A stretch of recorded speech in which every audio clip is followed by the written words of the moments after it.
रूस और यूक्रेन की फौजें 24 फरवरी की तारीख का इंतजार कर रही हैं, जहां एक तरफ पुतिन 24 फरवरी को बड़े बड़े हमले करने की प्लानिंग कर रहे हैं, तो वहीं दूसरी तरफ ज़ेलेंस्की रूस पर हमले से ज्यादा डिफेंस की तैयारी में बिजी है। लेकिन 24 फरवरी को तबाही की जो फिल्म रिलीज होने जा रही है, उसका ट्रेलर पुतिन ने पिछले 24 घंटे में रिलीज कर दिया।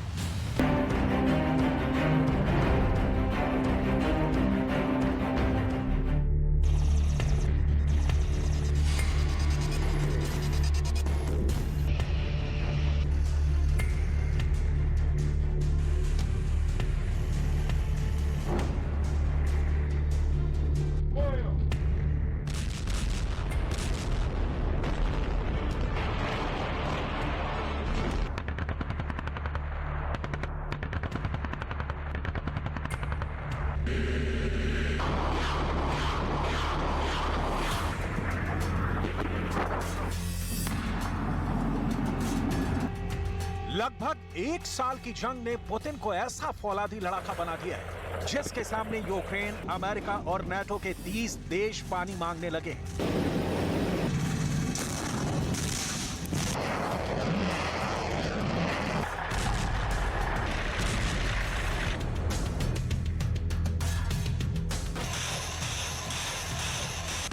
ऐसे हालात में सवाल उठता है कि क्या पुतिन का ऑपरेशन जीरो डे यूक्रेन के लुहांस्क, ओब्लास्ट, डोनेट्स्क पर मार्च तक पूरी तरह से कब्जा कर लेगा।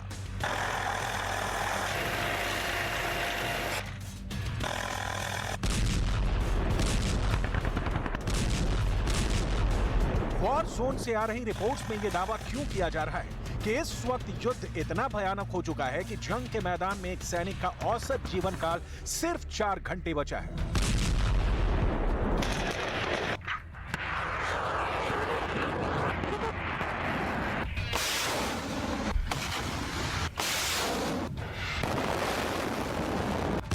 यूक्रेन से आ रही रिपोर्ट में यह दावा क्यों किया जा रहा है कि रूस के 1,35,000 सैनिकों को कीचड़ वाली मौत मिली है?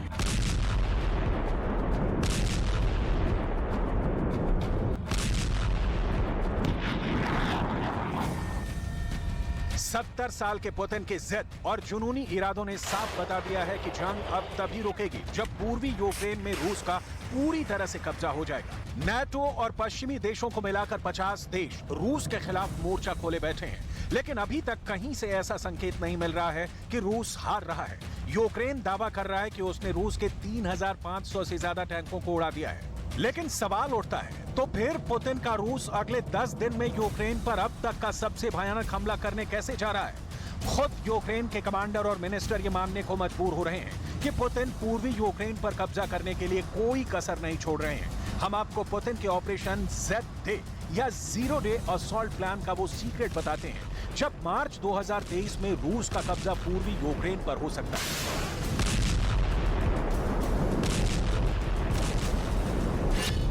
पश्चिमी एक्सपर्ट्स और यूक्रेन के टॉप अधिकारियों ने चेतावनी दी है कि रूस की फौज मार्च 2023 तक पूर्वी यूक्रेन के लुहांस्क, ओब्लास्ट, डोनेट्स्क पर कब्जा कर सकती है। यूक्रेन के पूर्वी हिस्से पर रूस अचानक बड़ा हमला करेगा। यूक्रेन की सैन्य खुफिया विभाग के अधिकारी एंड्री चेन्याक के मुताबिक रूस बहुत बड़ी संख्या में टैंक, तोप, रॉकेट ब्रिगेड, मिसाइल यूनिट और भारी हथियारों को सरहद पर जमा कर चुका है। यूक्रेन के रक्षा मंत्री अलेस्की रेजनिकोव तो पहले ही दावा कर चुके हैं कि मार्च 2023 तक रूस डॉनबास पर कब्जा करने के लिए बड़े पैमाने पर हमले करेगा। कल ही खबर आई थी कि रूस ने 2,000 टैंक, 700 लड़ाकू विमान, 3,950 बख्तरबंद वाहन, 2,700 आर्टिलरी सिस्टम को नए हमले के लिए भेजना शुरू कर दिया है। यूक्रेन के कमांडरों और मिनिस्टरों के मुताबिक पुतिन का ऑपरेशन मार्च जीरो डे असॉल्ट प्लान का हिस्सा है, जिसमें जीरो डे की प्लानिंग के आधार पर बहुत बड़ा हमला होगा ताकि मार्च में पूर्वी यूक्रेन पूरी तरह से रूस के कब्जे में आ जाए।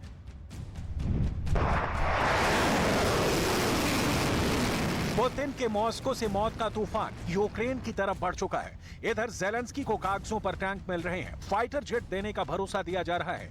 ऐसे हालात में यही कहा जा सकता है कि यूक्रेन का तो सिर्फ भगवान ही मालिक है। पुतिन के क्रोध का सामना अब यूक्रेन नहीं कर पाएगा। खुद ज़ेलेंस्की के चेहरे पर हवाइयां उड़ रही हैं। Бажаю здоров'я, шановні українці. Провів сьогодні чергове засідання Ставки. Основна увага, звичайно, ситуація на фронті. Передусім на Донеччині та на південних напрямках. Ситуація дуже жорстка. Бахмутський, Вугледарський та інші напрямки в Донецькій області – це постійні російські штурми, постійні намагання прорвати нашу оборону. Ворог не рахує людей і, попри численні свої втрати, зберігає високу інтенсивність атак. У деяких своїх війнах Росія втрачала загалом менше. पुतिन का रूस जंग के मैदान में यूक्रेन और नाटो के दिमाग से खेल रहा है। रूस के भयानक हमलों ने यूक्रेन, अमेरिका, ब्रिटेन, जर्मनी और नाटो के 30 देशों को साफ साफ एहसास करा दिया कि पुतिन का रूस हारने वाला नहीं है। अगर रूस हारेगा तो दुनिया परमाणु धमाके में तबाह हो जाएगी। विनाश का यही फॉर्मूला रूस ने अपने दुश्मनों के सामने रख दिया है। अब ऐसे हालात में यूक्रेन रूस का चारा बन चुका है, क्योंकि पुतिन ने दिखा दिया है कि भले रूस के 1,35,000 से ज्यादा सैनिक यूक्रेन में मारे जा चुके हों, लेकिन रूस के 7 लाख सैनिक यानी 3 गुना से ज्यादा फौजी टुकड़ियां यूक्रेन को रौंदने के लिए मॉस्को से निकल चुके हैं। पुतिन ने सभी दुश्मनों को धमकी दी है कि रूस की तबाही और बर्बादी देखने का सपना देखने वाले सभी दुश्मन रूस के भयानक हमलों का इंतजार करें। Начали работать с помощью тяжелой техники военной, неоднократно проводили крупные военные операции. То есть вот они начали войну тогда. Вот начали войну. И она продолжалась 8 лет на истребление людей, которые там живут и которые чувствуют себя кровно связанными с Россией, с русской культурой, с русским языком. Ну сколько можно было терпеть?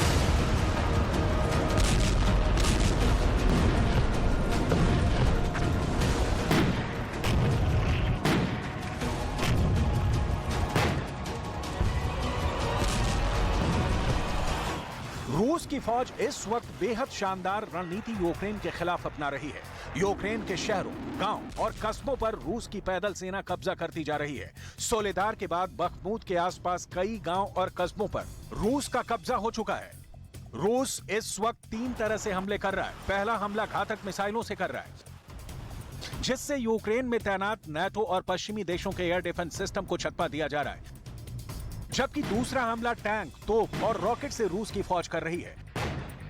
यहां तक कि तीसरा हमला पैदल सेना, टैंकों और बख्तरबंद सैनिकों के साथ कर रही है, जो यूक्रेन के गांव, कस्बों और शहरों को दबा करते हुए कब्जा कर रहे हैं। बखमूत में तो 70,000 की आबादी में से सिर्फ 2,000 से भी कम लोग बचे हैं। पूर्वी यूक्रेन पर कब्जा करने के लिए जंग ने बेरहमी की सारी हदें तोड़ दी हैं। हम आपको बताते हैं फरवरी के 10 दिनों में किस तरह से जंग खूनी हो चुकी है। यूक्रेन के कमांडरों के मुताबिक पिछले 1 हफ्ते में रूस यूक्रेन जंग में बेरहमी की सारी हदें पार हो चुकी हैं। इस वक्त जंग में भीषण लड़ाई कर रहे सैनिकों का जीवन काल सिर्फ 4 घंटे का रह गया है। यानी 4 घंटे में या तो दुश्मन को मार दो या फिर 4 घंटे में मर जाओ। ऐसे में आप सोच सकते हैं कि महज 4 घंटे की जंग में दोनों तरफ के कितने ज्यादा सैनिक मारे जा रहे होंगे। यूक्रेन के दावों के मुताबिक रूस के 1,35,000 से ज्यादा सैनिकों को कीचड़ वाली मौत मिली है।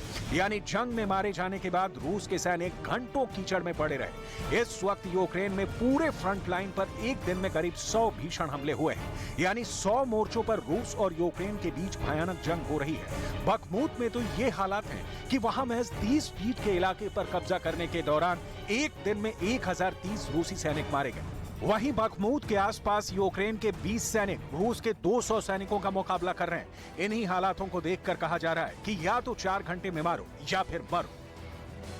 अब आप खुद सोचिए पुतिन का गुस्सा किस कदर बढ़ चुका है। जहां वो हजारों रूसी सैनिकों की मौत के बाद भी हमले कम करने की बजाय तेज करते जा रहे हैं। यही वजह है कि डोनेट्स्क के दक्षिण पश्चिम में वोलेदार शहर पर कब्जे के लिए यूक्रेन की सेना और रूसी लड़ाकों के बीच भयानक जंग चल रही है।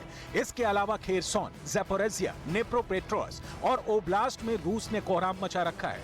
वोलेदार शहर से यूक्रेन के लोग तेजी से भाग रहे हैं। Зібрали дітей, надуваємо бронежилети та будемо виходити. Дуже напружена обстановка зараз в Вугледарі.